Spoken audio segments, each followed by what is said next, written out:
Chittagong metropolitan পুলিশের জুলাই মাসের মাসিক অপরাধ পর্যালোচনা সভা অনুষ্ঠিত হয়েছে। নগরীর আইন শৃঙ্খলা পরিস্থিতি স্বাভাবিক ও স্থিতিশীল রাখতে সর্বোচ্চ পেশাদারিত্বের সঙ্গে দায়িত্ব পালনের নির্দেশ দিয়েছেন সিএমপি কমিশনার। আজ 13 আগস্ট 2026 বুধবার সকালে দামপাড়াস্থ চট্টগ্রাম মেট্রোপলিটন পুলিশ সদর দপ্তরের সম্মেলন কক্ষে সিএমপির জুলাই মাসের মাসিক অপরাধ পর্যালোচনা সভা অনুষ্ঠিত হয়। সভায় সভাপতিত্ব করেন সিএমপির সম্মানিত পুলিশ কমিশনার জনাব হাসান মো শওকত আলী।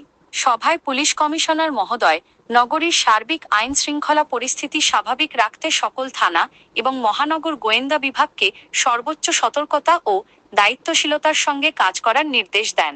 তিনি নিজ নিজ অধিক্ষেত্রে মাদক, চুরি, ছিনতাই, চাঁদাবাজি এবং কিশোর গ্যাংয়ের তৎপরতা সহ সকল ধরনের অপরাধ দমনে আরও কার্যকর ভূমিকা পালনের তাগিদ দেন।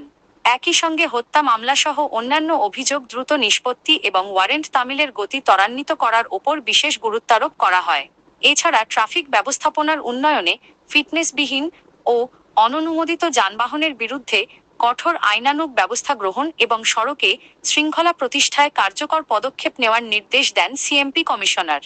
সভায় পুলিশের দীর্ঘ কর্মজীবন সফলভাবে শেষ করে পিআরএল-এ গমনকারী পুলিশ পরিদর্শক জনাব মো আব্দুল মতিন চৌধুরীকে ফুলেল শুভেচ্ছা ও সম্মাননা ক্রেস্ট প্রদান করে বিদায় জানানো হয়। পাশাপাশি জুলাই মাসে বিভিন্ন ক্যাটাগরিতে সর্বোচ্চ কর্মদক্ষতা প্রদর্শনকারী পুলিশ সদস্যদের হাতে পুরস্কার তুলে দেওয়া হয়। উক্ত সভায় সিএমপির অতিরিক্ত police commissioner crime and operations, traffic সহ বিভিন্ন উপ পুলিশ কমিশনার এবং পুলিশের ঊর্ধ্বতন কর্মকর্তাবৃন্দ উপস্থিত ছিলেন। Desk news, channel 10 TV. Channel 10, সত্যের সন্ধানে আমরা।